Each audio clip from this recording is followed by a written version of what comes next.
Knowledge की 4 stages होती हैं। पहली स्टेज होती है I don't know that I don't know, मुझे नहीं पता होता कि मुझे नहीं पता। दूसरी स्टेज होती है कि I know that I don't know. फिर तीसरी स्टेज होती है आई वांट टू नो, और फिर चौथी स्टेज होती है I know that I know. बेटा जिंदगी में चाहे जो मर्जी हो जाए ना, दूसरी और तीसरी स्टेज पे रहना। जब आप चौथी स्टेज पे आते हो ना, I know that I know, तो फिर आप ऑटोमेटिकली पहली स्टेज पे चले जाते हो, because you don't know that you don't know.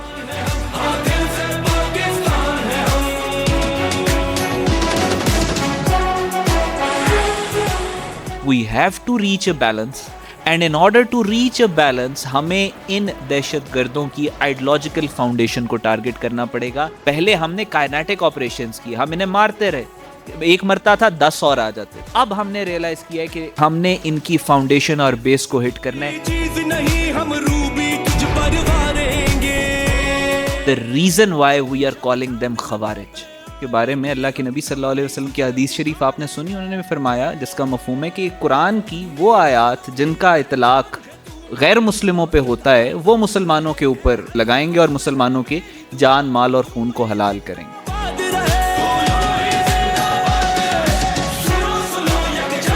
Balochistan के अंदर जो दहशतगर्द तंजीमें हैं, BLA, BRA, ये सबसे बड़ी दुश्मन जो है वो बलोच कौम की है, बलोचों की सबसे बड़ी दुश्मन है। जिस तरह वो जाफ़र एक्सप्रेस वाला वाक़या हुआ, ये जिस तरह सड़कों को उड़ा रहे हैं, जिस तरह इंफ्रास्ट्रक्चर को, ब्रिजेस को उड़ा रहे हैं, सबसे ज़्यादा जो वो कसूर कर रहे हैं वो तो बलूचिस्तान की उसका कर रहे हैं।